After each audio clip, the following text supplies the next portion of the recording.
The NTSB is now joining the investigation into how an American Airlines plane was allowed to fly while President Trump's helicopter was taking off at the White House. The incident appears to be a violation of safety procedures that were just put in place after last year's deadly mid-air collision over the Potomac. Our Northern Virginia Bureau reporter Drew Wilder has video from today's incident and what the FAA is saying about it.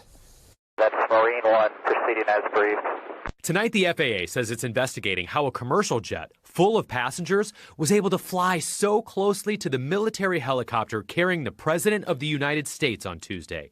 In this video obtained by NBC News, you can see Marine One lift off from the ellipse. Then you see the helicopter fly just south of the Washington Monument. Moments later, an American Airlines flight enters the frame, flying the opposite direction. The White House says the president was never in danger, but questions tonight about why air traffic control allowed air traffic to continue for upwards of a couple of minutes despite Marine One's flight path. Jeff Huddleston is a commercial airline pilot who regularly flies out of DCA. How much time should there be between Marine One announcing that its flight path has been approved, it's taking off, and holding the rest of that airspace?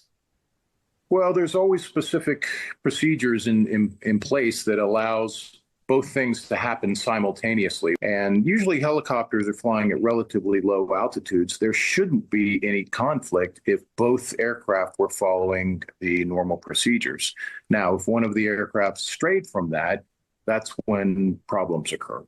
The Marine Corps issued a statement saying in part, quote, Marine One's flight on August 4th was routine. Washington National Tower did not delay the helicopter crew, ask them to hold, or otherwise alter their flight profile. Shortly after the American Airlines flight passes Marine One, air traffic control holds other flights. We'll be doing a momentary delay. The FAA saying today in part, quote, the air traffic controller was in contact with both the commercial pilot and Marine One during the loss of separation.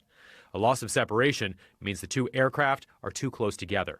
Tuesday's incident comes following intense scrutiny in the wake of last year's deadly American Airlines flight crash when the plane collided with a military helicopter over the Potomac River, killing everyone on board.